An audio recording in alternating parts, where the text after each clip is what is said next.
আমার নাম লিলি। আমি কারোর হাত স্পর্শ করে তার মনের কথা পড়তে পারি। আহারে, বেচারা অন্ধ হয়ে গেছে, একে কিছু টাকা দিয়ে দিই। চলো এর মনের কথা পড়া যাক। অন্ধ ভিখারি সেজে আমি এত টাকা কামিয়েছি যে একটা BMW গাড়ি কিনে ফেলেছি।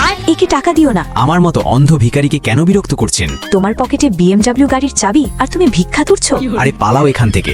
আপনি কিভাবে জানলেন যে ও ভিখারি নয়? আপনি কি আমার বন্ধু হবেন? ঠিক আছে জি, মিশন সাকসেসফুল।